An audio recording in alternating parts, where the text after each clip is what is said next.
రాములయ్యా నువ్వు ముడిపించుకున్నదెంత రాములయ్యా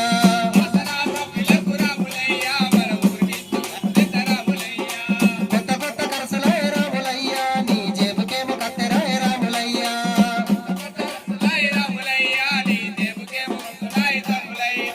జిల్ జిల్ గుట్ట మీద జింకలాట కరసలెక్కువై ఇట్ల దుంకులాట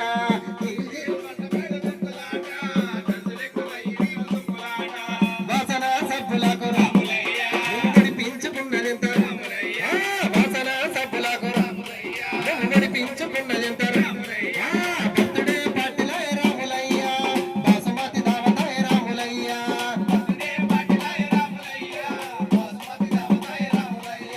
పెళ్లి పెరంటాలు రాములయ్యా రూపమేమో మారుతాయి రాములయ్యా పెళ్లి పెరంటాలు రాములయ్యా రూపమేమో మారుతాయి రాములయ్యా వాసన సబ్బులకు నువ్వు ముడిపించుకున్నదెంత కొత్త కొత్త వస్తువుల రాములయ్యా షాపింగ్ మోజులయ రాములయ్యా కొత్త కొత్త వస్తువుల రాములయ్యా షాపింగ్ మోజులయ రాములయ్యా ఇజ్జతుక సవాలని రాములయ్యా ఇల్లు నిండా నింపినావు రాములయ్యా ఇజ్జతుక సవాలని రాములయ్యా ఇల్లు నిండా నింపినావు రాములయ్యా రోజుకొక్క ఫ్యాషన్ వచ్చే రాములయ్యా రెడీమేడ్ బట్టలు వచ్చే రాములయ్యా రోజుకొక్క ఫ్యాషన్ వచ్చే రాములయ్యా రెడీమేడ్ రాములయ్యా కొత్త కొత్త స్కీములేమో రాములయ్యా చెప్పరాని ఆశ పెట్టే రాములయ్యా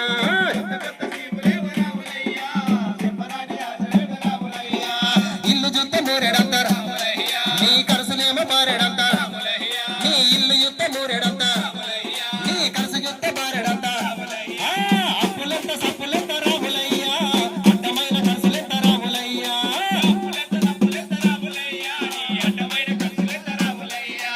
అప్పులెంత సప్పులెంత రాములయ్యా అడ్డమైన కరసులెంత రాములయ్యా నీ పట్టకెంత బాధకెంత రాములయ్యా చుట్టమస్తే నిందుకెంత రాములయ్యా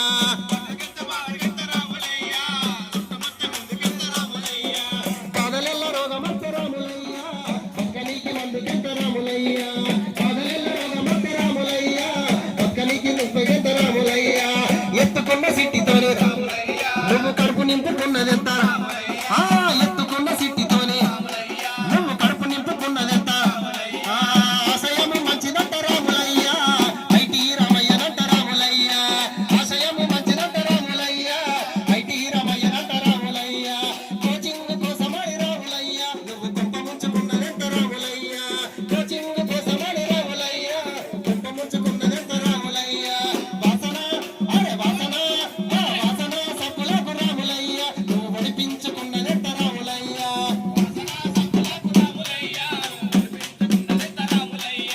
పిల్లల బీజులకు రాములయ్యా నీకు పుట్టడన్ని అప్పులాయ రాములయ్యా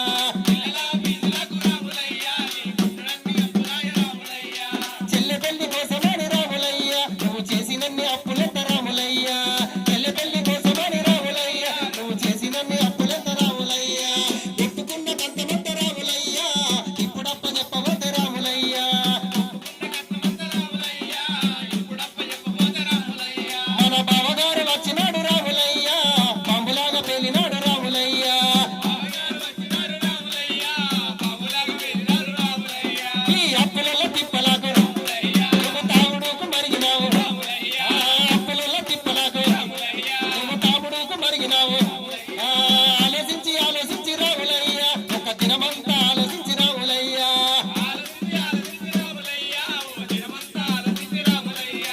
ఏమీ చెయ్యాలని రాములయ్యా పెద్ద ఎత్తు వేసినావు రాములయ్యా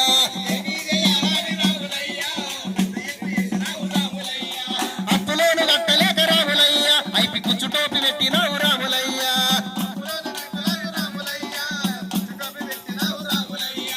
వాసన వాసన వాసన సబ్బులకు రాములయ్యా నువ్వు ముడిపించుకున్నదెంత రాములయ్యా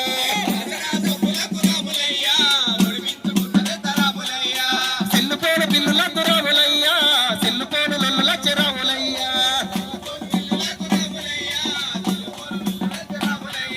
మంచమున్న కాడికి నువ్వు సాపుకొని ఉండవయ్యా అరే మంచమున్న కాడికి నువ్వు సాపుకొని ఉండవయ్యా గొప్పలకు పోకు నువ్వు రాములయ్యా అప్పుల పాలలకు రాములయ్యా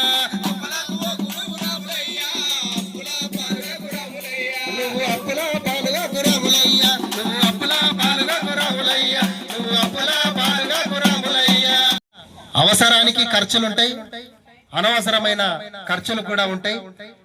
మార్కెట్లో మనని ఆకర్షించే వస్తువులు కావచ్చు, ఆకర్షించే అన్ని రకాల ఎంటర్టైన్మెంట్లు అన్ని రకాల మనకు దొరుకుతాయి. కానీ ఏది మనకు అవసరం ఉంది, ఏది అత్యవసరం ఉందో అని ఆలోచించి తమకున్నటువంటి డబ్బులలో ఆర్థికంగా ఉన్న దాంట్లో ఆదా చేసుకొని మన పిల్లలకు మంచి భవిష్యత్తును ఇవ్వవలసిందిగా కోరుచు తదుపరి కార్యక్రమాన్ని రాముల సారు కొనసాగించవలసిందిగా కోరుచున్నాం. అందరికీ నమస్కారం. ఇవాళ ఆర్థికంగా మనందరం ఎందుకు వెనుకబడిపోతున్నాం, ఎంత కష్టం చేసినా అప్పుల పాలు ఎందుకు అవుతున్నాం అనే విషయాన్ని మీ అందరికి తెలియజెప్పడానికి ఇక్కడ కార్యక్రమం నిర్వహిస్తున్నాం.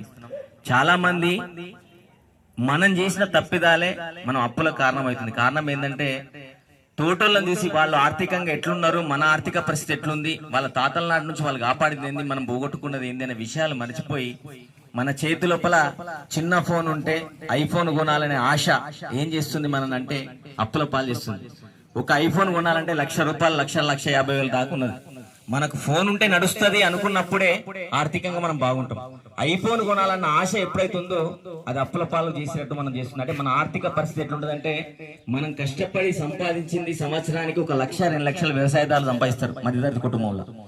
అది ఏమైతుందంటే ఈ ₹2,00,000 కూడబెట్టి వాళ్ళు ఏం చేస్తారు, పిల్లలను చదివించడం గొప్పగా, వాళ్ళ పిల్లలు అంటే వాళ్ళని గొప్పగా పెళ్లి చేయాలనే ఆలోచనతోటి వాళ్ళు ఏంటంటే తాతల నుంచి వచ్చిన ఆస్తిని కాపాడుకుంటూ ఇవన్నిటిని చేసుకుంటూ వచ్చిన తర్వాత ఇప్పుడు వచ్చిన జనరేషన్ ఎట్లా ఉందంటే మాకు బండి కావాలి, మాకు ఫోన్లు కావాలి, ఐఫోన్ కావాలని వాళ్ళ యొక్క గొంతమ్మ కోరికలకు తల్లిదండ్రులు తలవుకి ఆర్థికంగా వాళ్ళు ఏం చేస్తున్నారంటే మన దగ్గర డబ్బు లేకపోయినా కానీ ప్రెస్టేజ్ కోసమో లేకపోతే పిల్లల యొక్క కోరిక తీర్చాలనో ఇవన్నీ కొనిచ్చి ఏమవుతుందంటే అప్పుల పాలు అవుతుంది. ఇంకొక విషయం ఏంటంటే పెళ్లిలకు పెద్ద ఆడమరాలకు పోయి వాళ్ళు గంట గొప్ప చేసిగా మనం కూడా చేయాలని మన ఆర్థిక పరిస్థితిని తెలుసుకోకుండా మనం ముందడుగు వేసి రేపు పొద్దున మనం ఏమైతుందంటే బొక్కబోర్ల పడే పరిస్థితి వచ్చింది. కాబట్టి దయచేసి ప్రతి ఒక్కరు ఆలోచించండి. ఆర్థికంగా మీరు ఎంత సంపాదిస్తున్నారు, ఎంత ఖర్చు పెడుతున్నారు, ఏం చేస్తున్నాం, ఏంటిది దేనికి అనేది ప్రతి ఒక్కరు ఆలోచించుకోండి. ఎందుకంటే మన తాతల తండ్రుల నుంచి వాళ్ళు కడుపు కట్టుకొని సంపాదించి మా పిల్లలకు ఉండాలి, మా మనవాళ్ళకు ఉండాలని చెప్పి వాళ్ళు సంపాదించిన ఆస్తినంతా మనం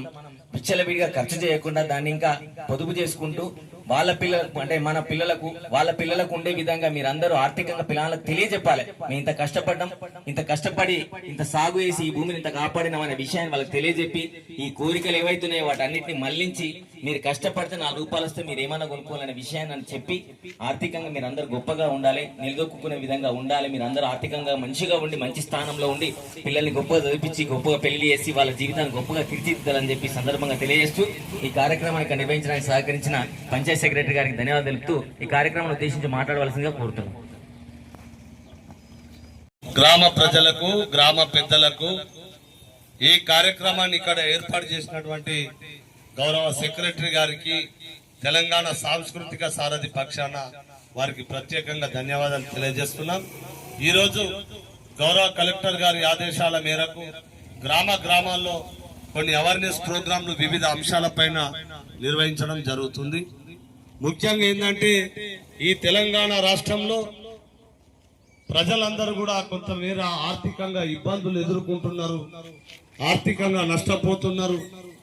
గొప్పలకు పోయి తిప్పలు పడి అప్పుల పాలై ఉన్నటువంటి భూమో జాగనో అమ్ముకొని ఇలా రోడ్ల పడే పరిస్థితి వస్తున్నది. కుటుంబాలన్నీ కూడా రోడ్ల మీద పడుతున్నాయంటే దానికి గల కారణం ఆర్థిక వ్యవస్థని.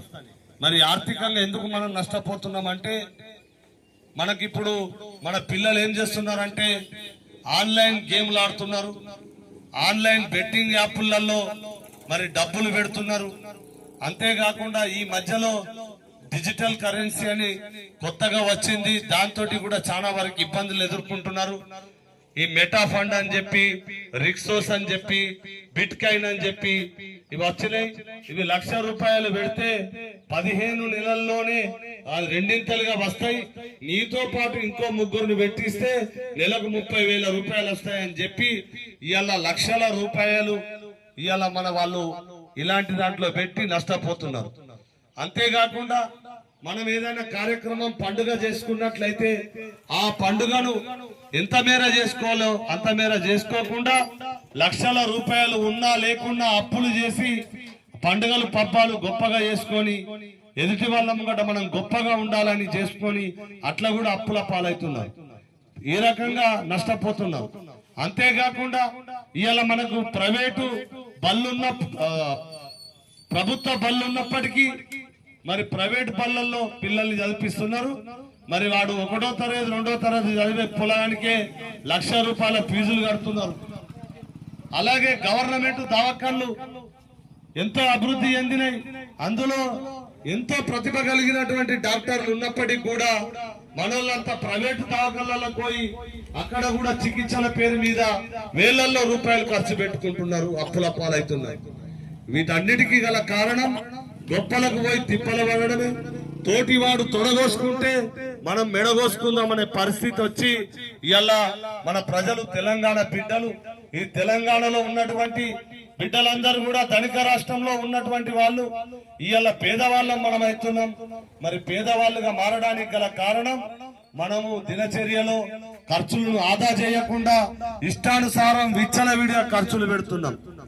ఒకప్పుడు ఈ టిఫిన్ల భాగవతమే లేకుండే, ఇప్పుడు ఈ టిఫిన్ల భాగవతం వచ్చింది. ₹40 పెట్టి ఒక్కడు పోయి టిఫిన్ చేస్తున్నాడు.